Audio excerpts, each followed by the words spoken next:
Meu nome é Bruno, e se você está ouvindo isto agora, talvez eu já não esteja mais entre os vivos.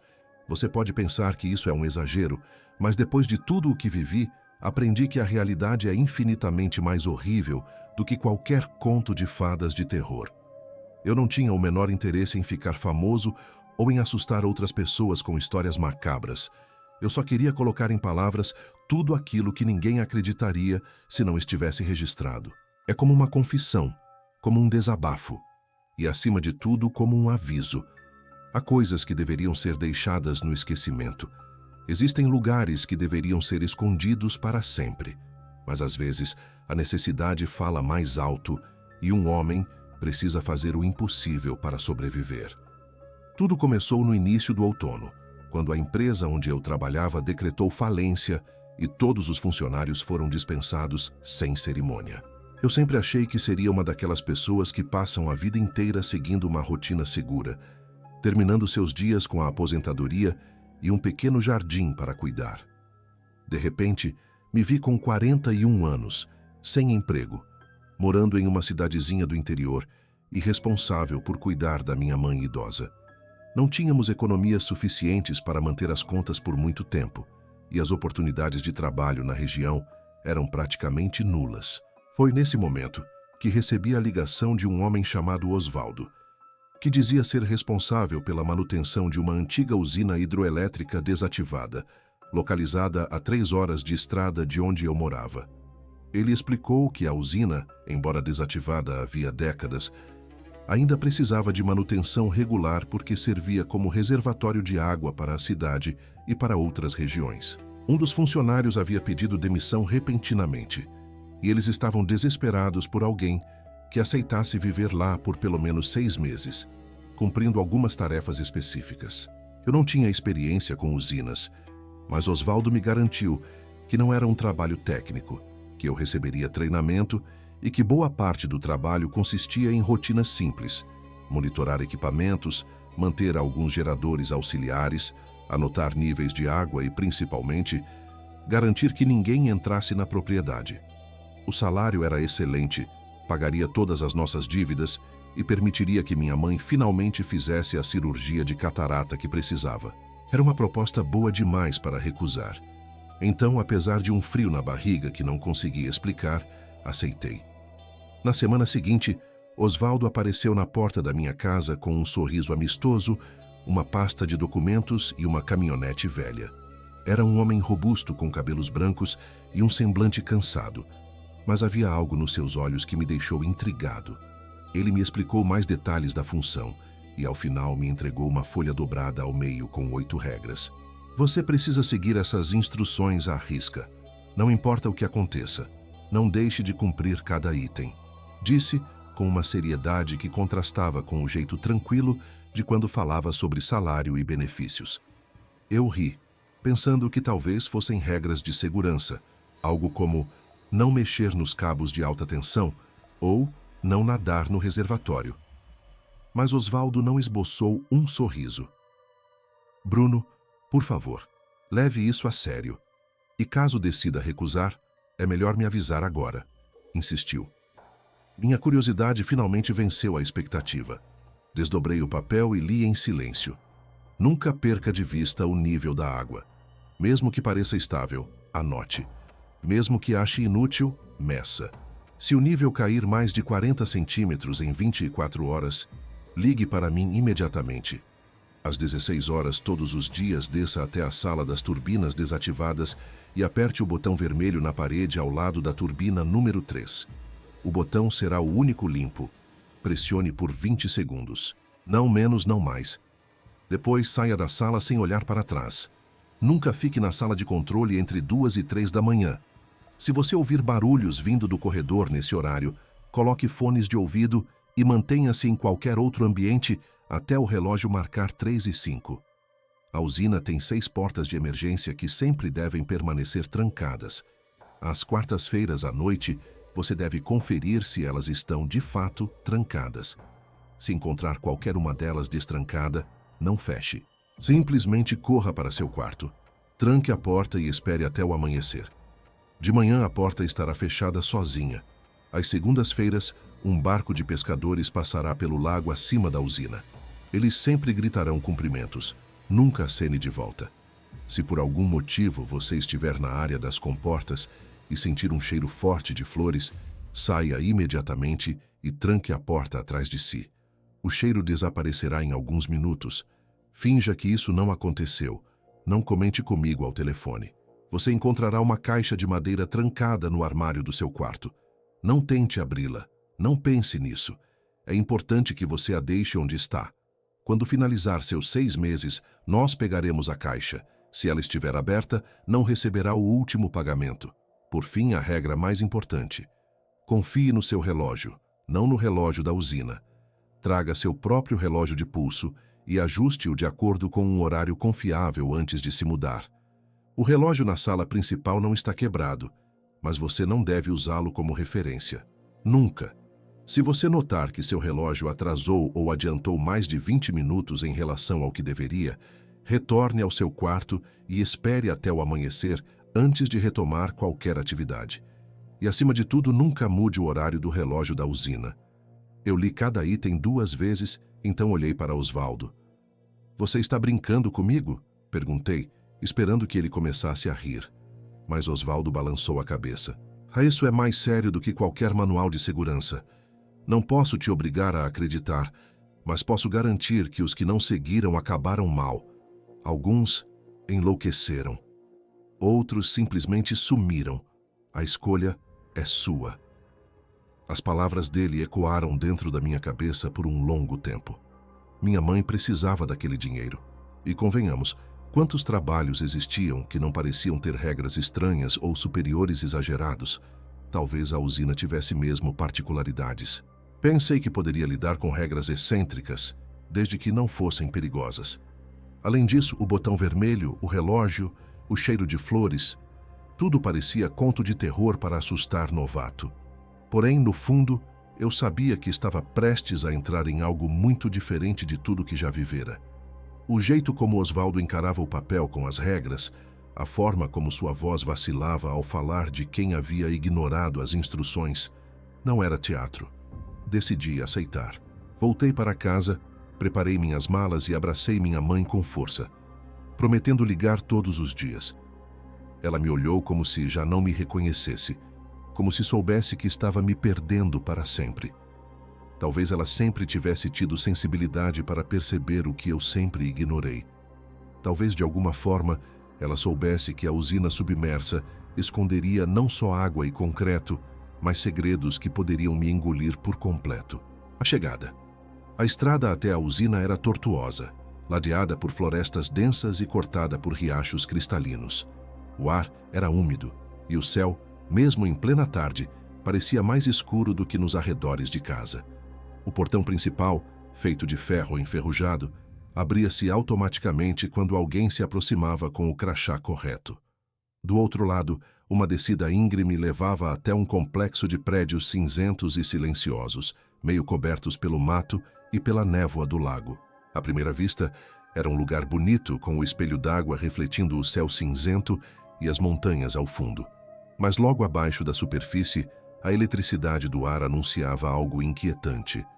Osvaldo fez questão de me mostrar cada cômodo. A usina era maior do que eu imaginava, com vários corredores interligados, escadas que levavam a níveis subterrâneos, salas de máquinas silenciosas e salas de controle com equipamentos antigos e analógicos. A sala das turbinas, a mesma onde eu deveria apertar o botão vermelho todos os dias, parecia congelada no tempo. Os mecanismos gigantescos, cobertos de poeira, pareciam adormecidos, e um silêncio sepulcral imperava ali, interrompido apenas pelo som distante da água, correndo em outro nível da usina. Meu quarto ficava em uma área relativamente afastada, com um corredor estreito e janelas que davam para a floresta. O armário onde a tal caixa de madeira estava guardada tinha um cadeado robusto. Eu tentei ignorar a curiosidade e, em vez disso, arrumei minhas coisas, verificando se tudo estava em ordem. Roupas, um rádio com pilhas extras, meu relógio de pulso, um relógio analógico antigo que ganhara do meu avô, um telefone celular e um caderno para anotar o que fosse necessário. Na primeira noite, eu mal dormi. Cada estalo da madeira do prédio, cada grito distante de algum animal da floresta, cada gotejar do teto me deixava tenso. Eu revisitei mentalmente as 8 regras, tentando memorizá-las. Ao longe ouvi o som de água se movendo de maneira estranha, como se uma grande quantidade fosse desviada de seu curso natural. Talvez fosse a rotina da usina, pensei. Talvez eu estivesse simplesmente ouvindo o eco de um lugar que há muito tempo não recebia visitantes. A primeira semana. Na manhã seguinte, acordei antes do nascer do sol e fui direto à sala de controle. O relógio da parede marcava 5h40. Olhei para o meu relógio de pulso e ele marcava 5h20. Lembrei-me da regra 8. Achei que meu relógio de pulso poderia estar adiantado. Ajustei a hora. Não havia outro relógio confiável por perto. Então, deduzi que o grande relógio da usina estivesse certo. Ainda inocente, passei o dia cumprindo as tarefas que Osvaldo me ensinara. Fiz anotações sobre níveis de água. Percorri a área das comportas.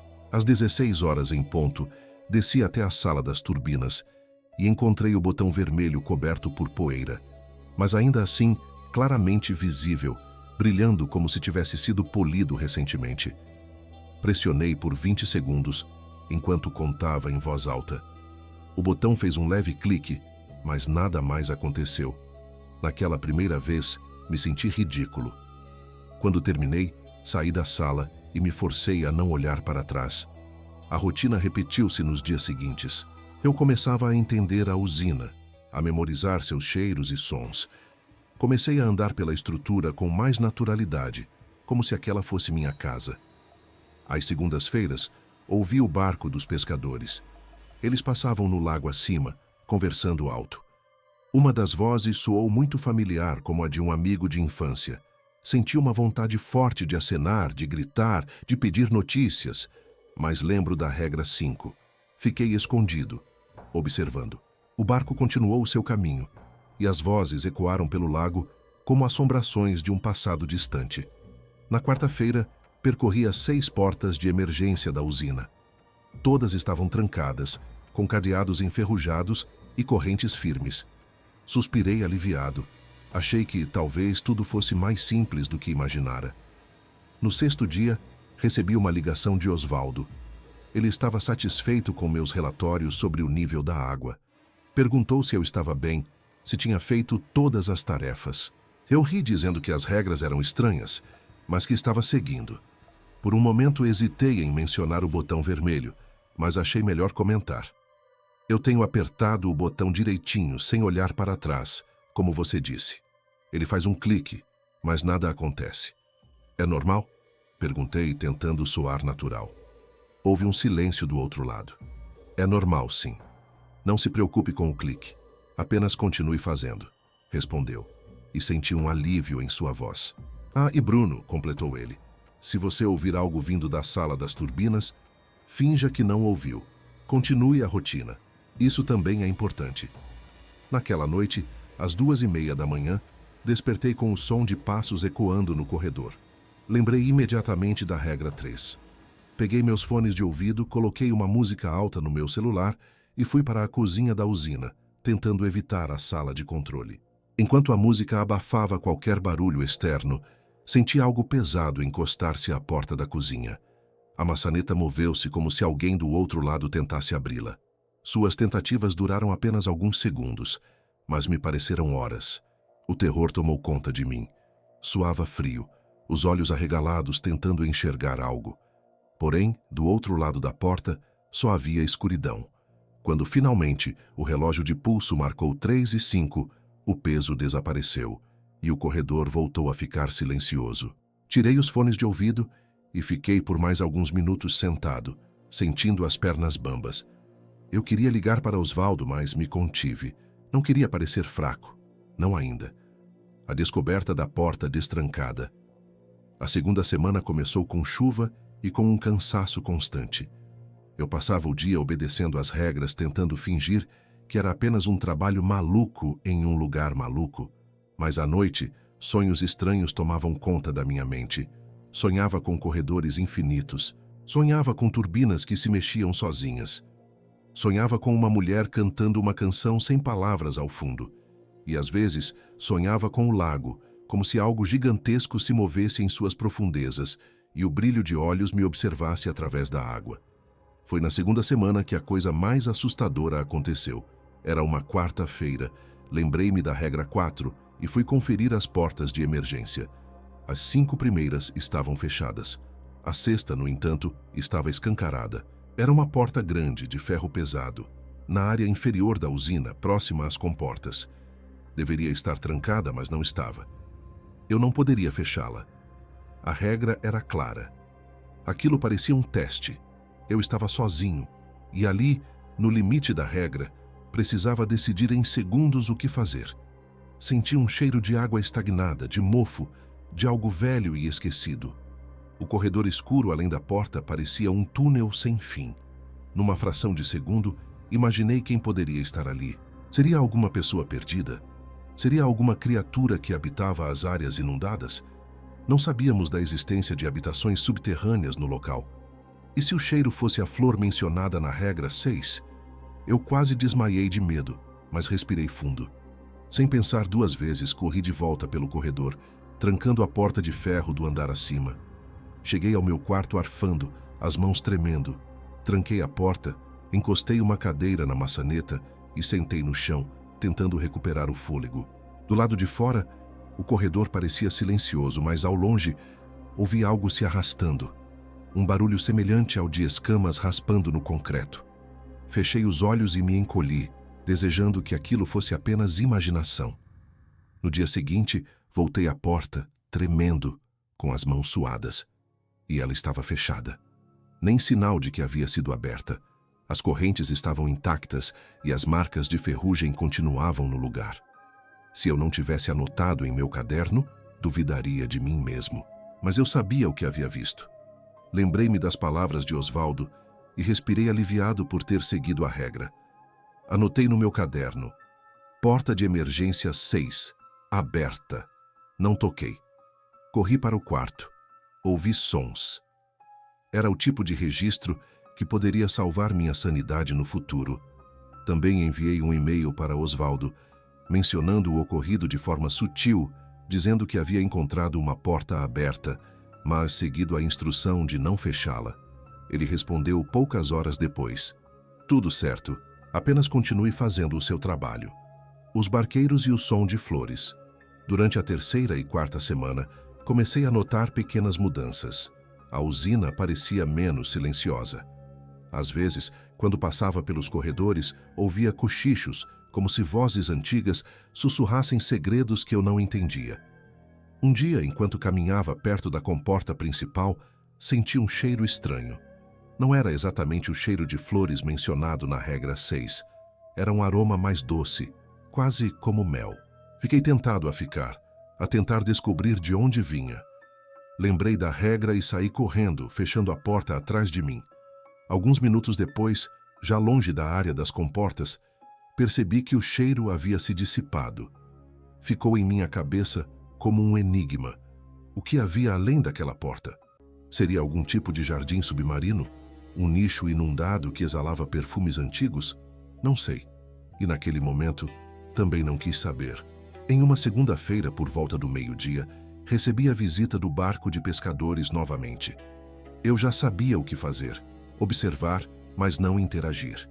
Desta vez, porém, foi diferente. Ouvi um dos homens gritar meu nome. Bruno! Ei, Bruno! É você? Minha espinha gelou. Como eles sabiam meu nome? Eram 2 homens no barco. Um deles parecia ser Marcos, um amigo de infância com quem eu não falava havia anos. O outro, no entanto, parecia ser meu pai, falecido quando eu tinha 25 anos. Ele sorriu e acenou com uma naturalidade assustadora. Meu coração queria se atirar no lago. Eu queria dizer adeus mais uma vez, mas minha razão me puxou de volta. As regras estavam ali para me proteger, mesmo quando iam contra tudo o que eu sentia. Eu me escondi atrás de uma pilastra com lágrimas nos olhos.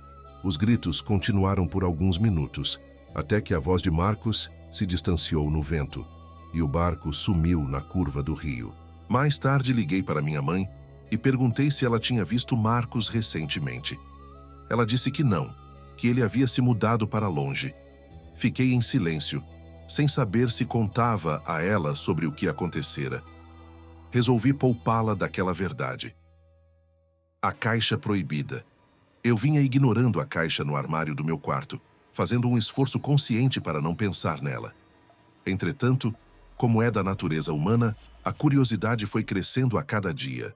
Toda vez que eu abria o armário para pegar uma camisa, minha mente pairava sobre aquela caixa de madeira trancada. Eu imaginava o que poderia haver dentro. Seria algum tipo de contrato? Dinheiro? Um objeto maldito? Talvez fosse apenas uma brincadeira cruel de Osvaldo para testar meu autocontrole. Passei algumas noites em claro imaginando possibilidades. Em certos momentos, era como se eu ouvisse um sussurro vindo daquela direção, como se a caixa me chamasse pelo nome. Eu me esforçava para afastar tais pensamentos, repetindo para mim mesmo: se eu abrisse a caixa, poderia não receber o pagamento. Se abrisse a caixa, talvez liberasse algo que não deveria ser liberado. A tentação atingiu o ápice em uma noite de tempestade. A usina vibrou com os trovões e o céu desabava uma torrente de água sobre a estrutura. Senti a água subindo um pouco mais no canal principal. A chuva parecia cantar uma canção que se misturava com o som das turbinas adormecidas. Eu estava sentado na cama, com a caixa ao lado, olhando para ela como se fosse um inimigo. Peguei-a nas mãos e senti o peso do segredo ali dentro. Meus dedos percorreram o contorno do cadeado. Respirei fundo, pensando que talvez ninguém soubesse se eu a abrisse. Eu poderia abrir, olhar e trancar novamente antes que alguém percebesse. Mas então me lembrei da voz de Osvaldo. Se ela estiver aberta, você não receberá o último pagamento. Dinheiro era importante, mas ali havia algo mais. Havia o medo do desconhecido. Havia a consciência de que algumas portas não deveriam ser abertas, física ou metaforicamente. Naquela noite resisti. Guardei a caixa no armário, trancando a porta com um cadeado a mais. No início da 5ª semana, acordei com um som vindo do corredor. Já havia passado das 3 da manhã, então não era o horário proibido da regra 3. Levantei com cautela. Abri a porta devagar, ainda sonolento. Não havia nada à vista, apenas sombras. Contudo, ao fechar a porta, notei que havia algo preso na parte de baixo. Era um bilhete escrito com uma caligrafia fina e antiga. Dizia: "Você já abriu?" Não havia assinatura. Senti um calafrio percorrer minha espinha. Rasguei o bilhete em pequenos pedaços, mas o sentimento de que alguém ou algo estava observando minhas tentativas de seguir as regras permaneceu por dias. Evitei deixar a caixa fora do armário. Passei a dormir com ela escondida sob a cama. Não adiantou. Vez ou outra, acordava no meio da noite com a nítida sensação de que alguém tinha tocado nela. As distorções do tempo. Foi por volta da 6ª semana que percebi algo terrível. Meu relógio de pulso, aquele que ajustei com o horário da usina, começou a ficar mais rápido. Não era muito no início. 5 minutos, 10. Pensei que fosse um defeito mecânico. Contudo, no dia seguinte, ele estava 15 minutos adiantado. Lembrei da regra 8. Voltei a ajustar o relógio, tentando calibrá-lo com o horário do meu celular, que usava a rede de telefonia como referência. Mas, inexplicavelmente, o relógio se adiantava novamente. Eu comecei a desconfiar. Era o relógio que estava quebrado ou era o tempo na usina que funcionava de maneira diferente? Pensamentos paranoicos começaram a surgir. Se o tempo estivesse se distorcendo, seria possível que eu estivesse preso em um lugar que funcionava fora da realidade? E se eu nunca conseguisse ir embora, por mais que os ponteiros avançassem? Liguei para Osvaldo.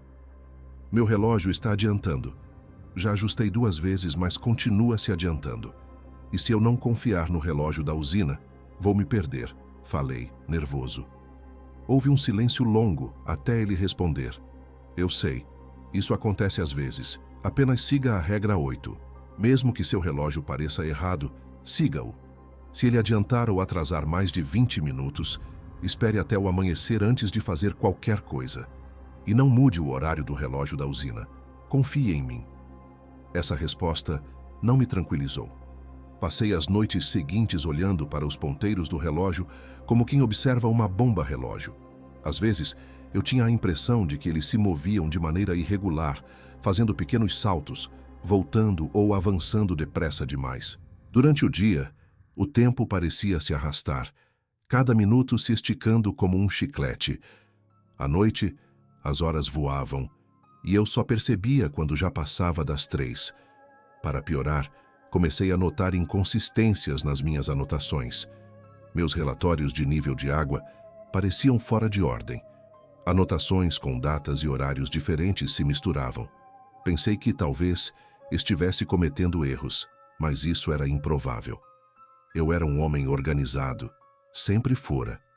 Algo estava mexendo comigo, algo que me fazia questionar minha sanidade. Foi durante esse período que tive um sonho lúcido. No sonho, eu andava pela sala das turbinas, o botão vermelho à minha frente.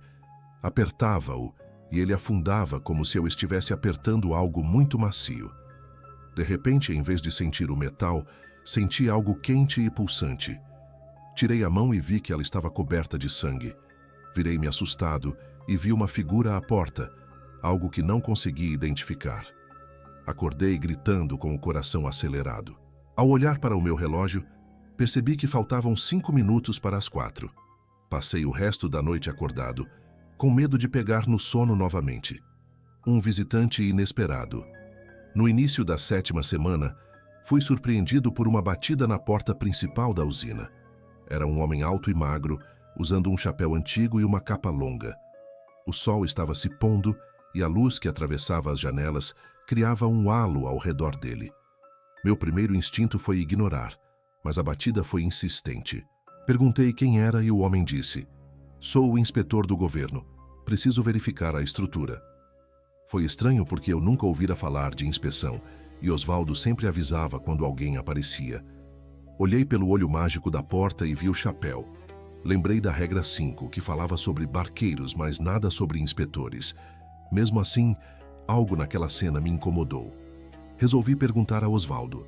Liguei para ele e a ligação caiu na caixa postal. Respirei fundo e perguntei novamente: "Qual o seu nome, senhor?" "Tanto faz o nome", respondeu. "Não vai me deixar entrar?" Senti uma sensação de perigo. Por um momento pensei em abrir. A educação me dizia que eu devia ser cordial com visitantes. Mas as regras, as malditas regras, me diziam que eu precisava me proteger. "Desculpe, senhor, não estou autorizado a receber ninguém sem avisar. Se for uma inspeção real, me dê um telefone ou mande um comunicado oficial." O homem permaneceu parado por alguns segundos, em silêncio. Depois, seus lábios se curvaram em um sorriso que gelou meu sangue. "Tudo bem, eu volto em outra hora", disse, virando-se. Enquanto se afastava, notei que seu reflexo no vidro da porta não correspondia ao seu movimento. Parecia atrasado, como se fosse um segundo mais lento. Fechei a porta com força e empurrei o móvel mais pesado que encontrei para bloquear a entrada. Fiquei imaginando se aquilo era um teste, se eu tinha ignorado uma inspeção verdadeira. Mas a forma como o reflexo do homem não acompanhava seu corpo mostrava que aquela visita não era humana. Talvez fosse a tal entidade mencionada nas histórias de gente que desaparecia na usina. Senti orgulho por ter seguido meu instinto. Ao mesmo tempo, um medo constante passou a me acompanhar. Se aquela entidade voltasse, eu precisava estar preparado. A noite dos gritos. Tudo caminhava, se é que se pode dizer assim, quando a 8ª semana chegou. Eu já estava acostumado a acordar com barulhos estranhos, a sentir cheiros inexplicáveis. Eu seguia as regras automaticamente. Apertava o botão vermelho sem pensar. Conferia as portas sempre à mesma hora. Não atendia às vozes do lago. Ignorava a caixa. Ajustava meu relógio. Eu me tornara uma máquina de repetição, e a rotina me ajudava a não enlouquecer. Até que certa noite, um grito cortou o ar. Era um grito humano, feminino, desesperado. Eu estava na sala de jantar, escrevendo em meu caderno quando ouvi. O som parecia vir de algum lugar entre a sala das turbinas e o reservatório. Em poucos segundos, outro grito masculino soou, e outro, e outro. Soavam como se vinham de diferentes profundezas. O desespero em cada voz era palpável. Eu não sabia o que fazer. A usina ecoava aqueles gritos de forma que era difícil identificar a origem. Senti o coração bater forte. Lembrei da regra 3, que dizia para não ficar na sala de controle entre 2 e 3 da manhã, mas ainda eram 11h20. Não havia nada nas regras que me instruísse sobre o que fazer se eu ouvisse gritos. A lógica diria para ir verificar, para ajudar, para salvar alguém. Mas a lógica nessa usina não servia para muita coisa. Peguei meu celular e liguei para Osvaldo. Nada. Coloquei a mão no bolso e senti o papel com as regras que eu sempre carregava comigo. Havia algum detalhe que eu tivesse esquecido? Tirei o papel e li de novo, com as mãos tremendo. Nada falava sobre gritos. Nada falava sobre humanos. Ouvi outro grito, mais próximo. Parecia vir da sala das turbinas. Meu corpo queria correr até lá, mas algo me impedia. Fui até a porta da cozinha e a tranquei. Empurrei uma mesa contra ela. Sentei-me no chão e comecei a chorar. Os gritos continuaram por quase 40 minutos.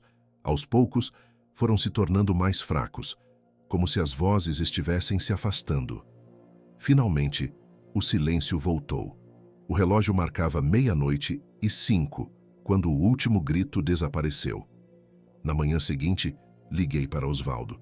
Ele atendeu no segundo toque. Desculpe, Bruno. Estava sem sinal ontem à noite. O que houve? Perguntei se ele tinha ouvido algo. Ele respondeu que não. Contei sobre os gritos. Osvaldo suspirou e ficou em silêncio por alguns segundos. Bruno, às vezes a usina nos lembra que ela tem história, que antes de nós, outras pessoas passaram por ela. Se você ouvir gritos, não vá. Pode ser ecos antigos, pode ser algo tentando te atrair, pode ser algo que escapou da caixa, não sabemos. O importante é não siga o som. Por mais doloroso que seja, não tente ajudar. E se for alguém real? Insisti. Se alguém tiver se perdido aqui dentro, Bruno, você está sozinho. Não há ninguém lá além de você. Os gritos são apenas o passado. Eles podem te enganar, não caia nessa. Eu entendi. Ainda assim, uma parte de mim se sentiu culpada. Não que eu soubesse onde estavam os gritos, mas era o instinto humano querer ajudar. Porém, naquele lugar, seguir instintos poderia ser fatal. Anotei em meu caderno. Ouvi gritos, não seguir, não ajudar, som passado, não confiar em ninguém além de mim mesmo. A visita de madrugada. A 9ª semana trouxe o inverno. A chuva diminuiu e deu lugar à neblina constante. As noites ficaram mais longas e as sombras mais densas.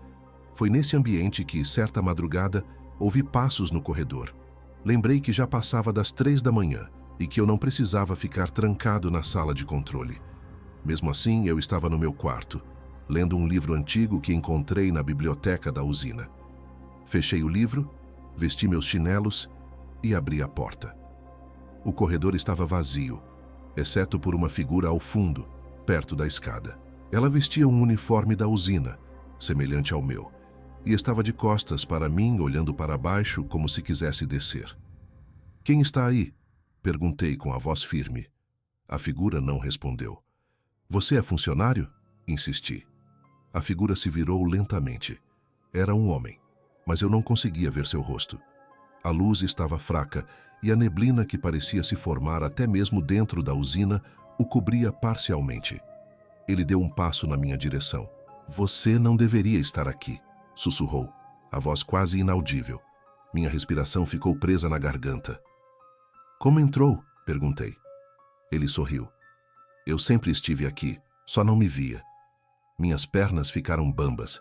Lembrei de algo que Osvaldo havia dito na primeira semana. Eles sempre estiveram aqui. Eu tremia. "O que quer?" consegui perguntar. O homem levantou a mão e apontou para o meu relógio de pulso.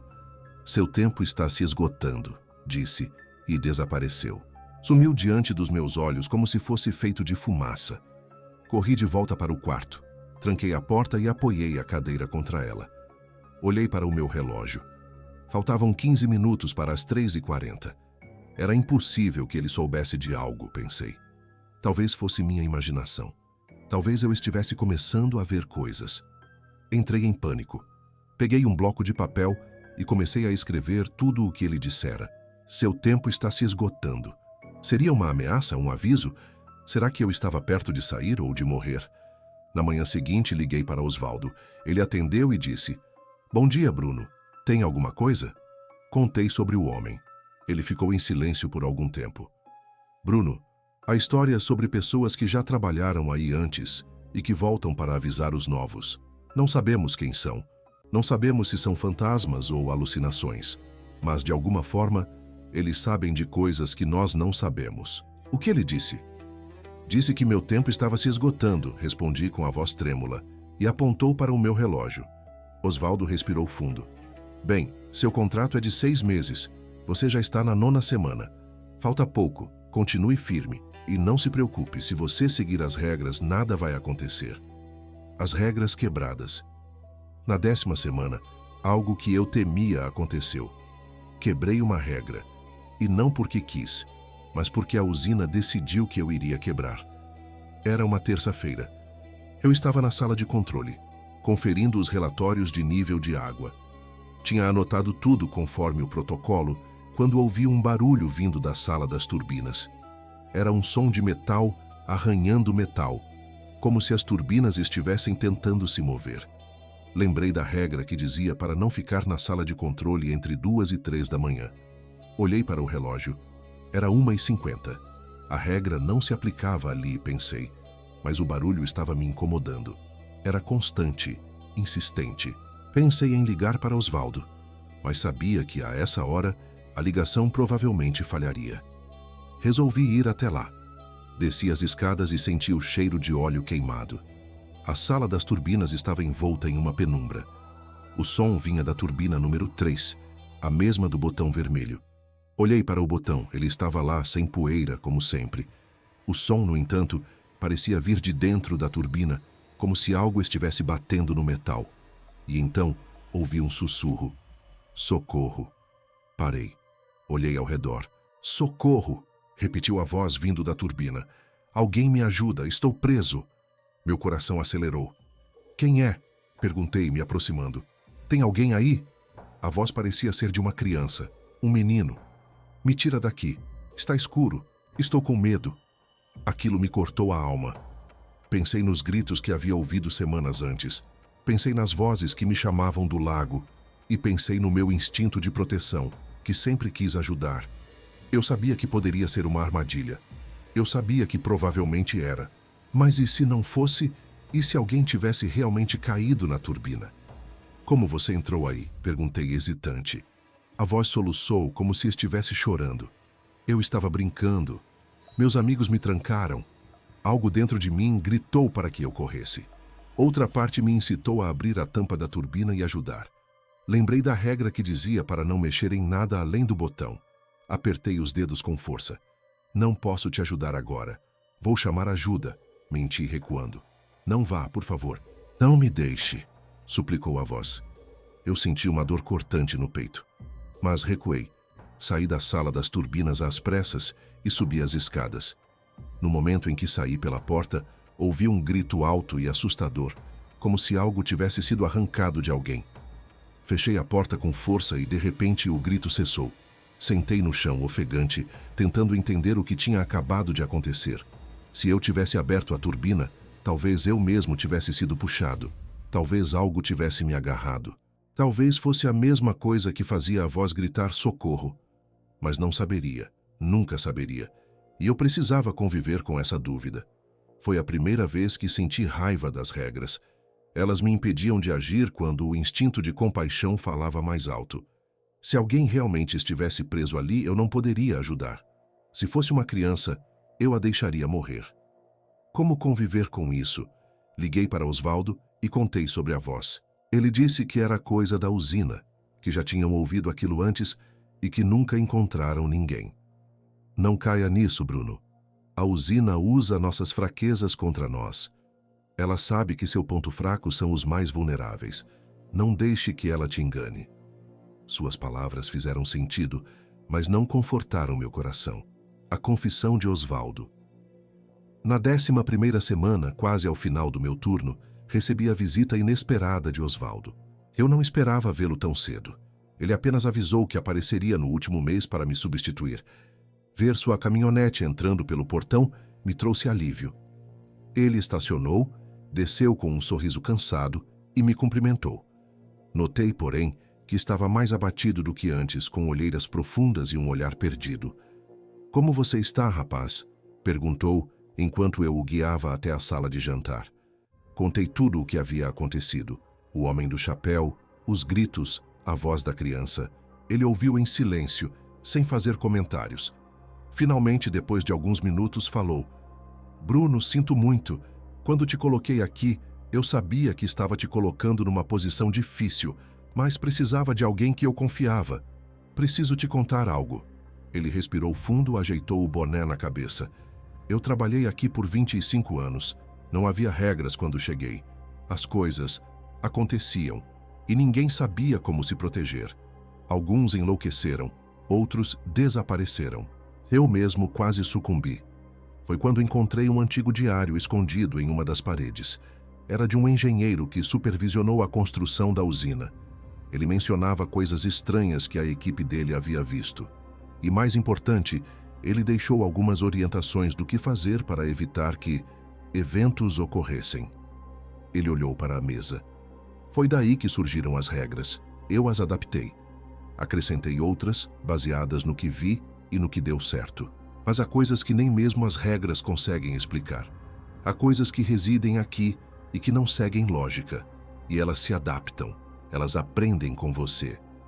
Você me deu instruções que podem salvar minha vida, mas também podem me fazer sentir culpa eterna." Desabafei. Ele assentiu, os olhos marejados. "O trabalho aqui não é só físico, Bruno. É psicológico. É uma luta constante contra a tentação, contra a curiosidade, contra a culpa.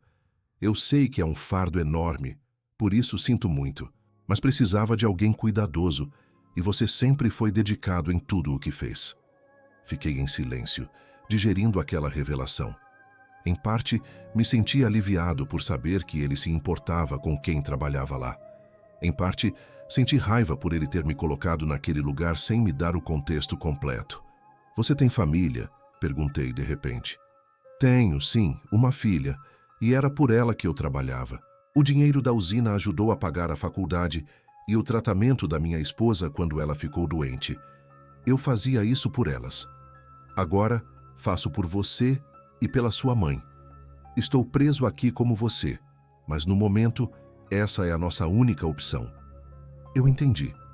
O dinheiro era tentador e ajudar a família era uma prioridade, mas ao mesmo tempo, eu me perguntava se esse sacrifício valia a pena. Nós estávamos nos tornando guardiões de algo que não entendíamos, seguindo regras que nos mantinham vivos, mas que, ao mesmo tempo, nos destruíam por dentro. Osvaldo passou a noite comigo. Conversamos até tarde. Ele me contou mais sobre os eventos que havia presenciado. Uma mulher que desapareceu após abrir a caixa de madeira. A família dela nunca soube seu destino. Um funcionário que enlouqueceu após seguir a voz do lago. Outro que tentou destruir o relógio da usina e acabou morto com a garganta cortada, sem sinais de invasão. As histórias eram terríveis. As regras existiam por um motivo. A caixa se abre. A 12ª semana chegou com uma sensação estranha de fim. Eu sabia que meu tempo ali estava chegando ao final. Ao mesmo tempo, sentia que o relógio da usina acelerava. O relógio de pulso continuava se comportando de maneira errática e eu passava muito tempo checando os minutos, os segundos, os intervalos. Cada tic-tac parecia mais alto. O botão vermelho estava mais limpo, as vozes mais frequentes. Eu contava os dias para ir embora. Foi nessa semana que algo terrível aconteceu. Eu acordei no meio da noite com um barulho estranho no meu quarto, um arranhar contínuo. Acendi a luz e levei um susto. O armário estava aberto. A caixa de madeira estava no chão, com o cadeado quebrado. Não fui eu. Eu não a tocara. Meu coração quase parou. Alguém ou algo tinha arrombado o armário e aberto a caixa. A madeira agora estava espalhada pelo chão como se tivesse sido quebrada de dentro para fora. E no meio daquele caos havia um envelope. Peguei-o com mãos trêmulas. Dentro, encontrei uma foto e uma carta. A foto era antiga, amarelada. Mostrava um grupo de operários na construção da usina, todos sujos de terra e cimento. Ao fundo, uma grande forma escura se erguia da água. Era algo que se parecia com uma figura humana, mas claramente não era. Tinha olhos grandes e vazios, e em seu peito havia um símbolo que eu havia visto nas paredes da sala das turbinas. A carta dizia: "Para o próximo, se você encontrou isto, já é tarde. Fizemos de tudo para esconder a verdade, mas ela sempre encontra uma forma de se revelar." A usina foi construída sobre algo que não deveria ser perturbado. Nós negociamos com ela. Oferecemos, em troca de paz, segredos. A caixa continha um segredo. Agora, você o liberou. Ele te seguirá, mesmo que saia. Cuidado. Minhas mãos tremiam. Eu não tinha aberto a caixa. Eu tinha seguido a regra. Mas agora ela estava aberta. O cadeado estava quebrado. O que estava lá dentro, fora liberado. Meus pensamentos corriam. Eu já estaria condenado? Estaria preso ali? Olhei para o símbolo na foto. Era semelhante ao do botão vermelho. Peguei o envelope, dobrei a carta e coloquei de volta na caixa destruída. Peguei a foto e a guardei dentro do meu caderno. Eu precisava pensar. O relógio marcava 2h59. Era perigoso ficar na sala de controle, mas nesse momento, tudo parecia perigoso. Decidi ligar para Osvaldo, apesar da hora. Para meu espanto, ele atendeu imediatamente. Era como se estivesse esperando minha ligação. "Bruno", disse com a voz abafada. "A caixa se abriu", falei chorando. "Eu não fiz isso, juro." Ele ficou em silêncio. "Respire fundo. Pegue o envelope, queime a caixa e jogue as cinzas no reservatório. Não leia a carta." Era tarde demais. Eu já tinha lido. "E a foto?" perguntei. "Não havia foto na caixa, Bruno. Deve ter sido a entidade. Isso não é para você, não olhe para ela." Era tarde demais para tudo. Eu já tinha visto. Eu já tinha lido. E agora, o quê? Chorei. Senti um desespero profundo. Por que algo que eu não tinha feito estava me punindo? Por que alguém abriu a caixa se eu tinha seguido a regra? Pensei no homem da porta, no grito da criança, nos pescadores chamando meu nome. Tudo parecia se conectar. Talvez a caixa tivesse sido aberta justamente porque eu estava seguindo todas as regras. Talvez a usina quisesse me punir por obedecer. Talvez quisesse me mostrar que, por mais que eu seguisse as regras, jamais teria controle completo. Era essa a lição? O Deus da usina, o ser que habitava suas profundezas, zombava de meus esforços. Eu era apenas um boneco no tabuleiro de um jogo macabro. A tempestade final. Na 13ª semana, uma tempestade colossal atingiu a região. Raios iluminavam o lago e o vento parecia querer arrancar o teto da usina. Eu tinha medo de que a estrutura desmoronasse. Os geradores auxiliares ligaram-se sozinhos e as luzes piscaram. O relógio da usina parecia louco. Os ponteiros giravam para um lado e para o outro, como se marcassem vários horários ao mesmo tempo. Meu relógio de pulso já não servia para nada. Eu me guiava pela luz do sol, pela escuridão da noite, pelos meus instintos. Naquela noite, quando a chuva batia forte, vi algo no lago. Às 2h olhei pela janela e vi o que parecia ser o barco dos pescadores, embora não fosse segunda-feira. Ele estava ali, imóvel, balançando com as ondas. A água estava agitada. Vi então um vulto emergir das águas. Uma figura imensa, cuja silhueta lembrava a da foto que encontrei na caixa. Tinha braços longos, corpo esguio, cabeça alongada. Seus olhos brilhavam como faróis. Por um momento, senti que ele olhou diretamente para mim. Meus joelhos fraquejaram. Senti que ia desmaiar. A figura desapareceu tão rápido quanto surgiu. O barco virou e afundou, sem ruído. A água se acalmou. Fiquei ali, olhando para o lago, por horas, tentando entender o que tinha acabado de ver. Agora eu sabia o que a usina escondia. A verdade não era um segredo humano. Era algo inominável, algo antigo, que dormia sob a água e se alimentava da energia que ali fora construída. Nós éramos apenas marionetes, mantendo aquele ser adormecido ou entretido. Nossas regras eram rituais para agradá-lo ou mantê-lo longe. Mas as regras estavam falhando. Ou ele estava acordando. Eu me perguntei se, ao apertar o botão vermelho todos os dias, eu não estivesse alimentando a criatura. Talvez, ao não acenar para os pescadores, eu estivesse salvando suas vidas. Talvez, ao não abrir a caixa, eu estivesse mantendo a verdade em segredo. Mas falhei. A caixa fora aberta e a criatura emergiu. O fim do turno. As últimas semanas passaram como um borrão. Eu estava mais magro, mais pálido. Os eventos se intensificaram. Objetos desapareciam, vozes sussurravam meu nome em diferentes tons. A cadeira que eu colocava contra a porta do quarto era deslocada todas as noites para o centro da sala. Meu caderno começou a apresentar anotações que eu não lembrava de escrever, com caligrafias diferentes, às vezes indecifráveis. Numa noite, acordei com a sensação de mãos geladas me segurando pelos tornozelos. Gritei, e as mãos sumiram, mas uma marca de dedo ficou na minha pele por dias. Outra noite, vi minha mãe na cozinha da usina. Ela me olhou e disse: "Você não vai voltar, vai?" Eu fechei os olhos e ela desapareceu. Era a usina brincando com meu medo, com meu amor, com meu desespero.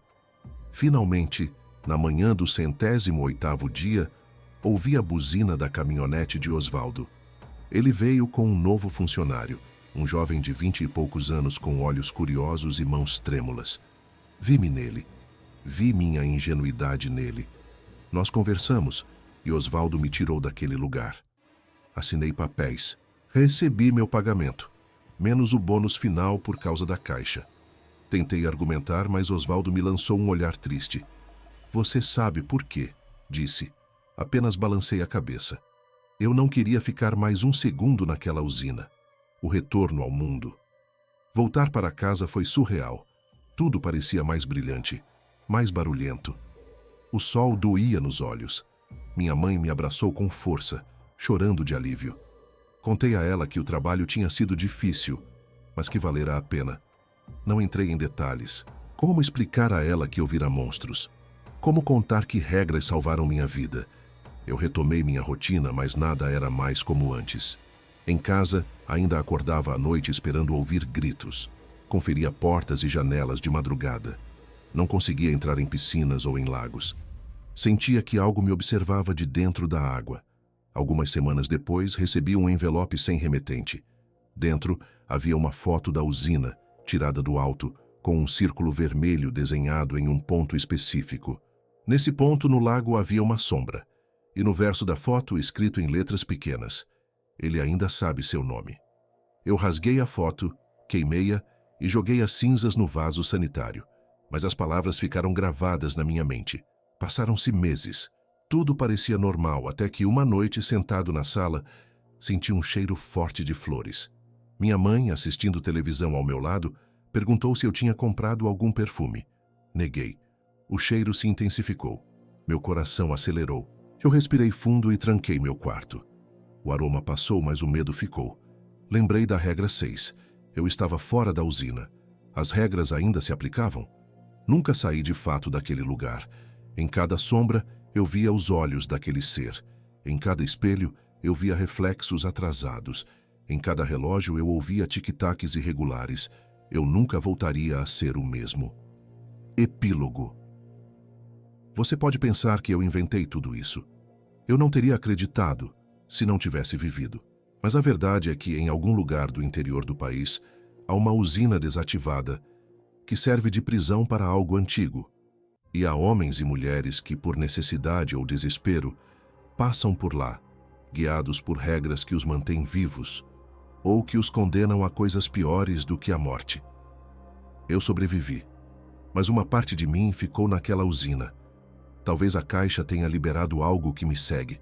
Talvez as vozes ainda estejam comigo, sussurrando enquanto durmo. Talvez meu tempo esteja mesmo se esgotando. Não procure a usina. Não procure empregos fáceis com salários altos demais. Cuidado com as regras que você aceita seguir. Há segredos enterrados sob concreto e água, esperando por alguém que os liberte.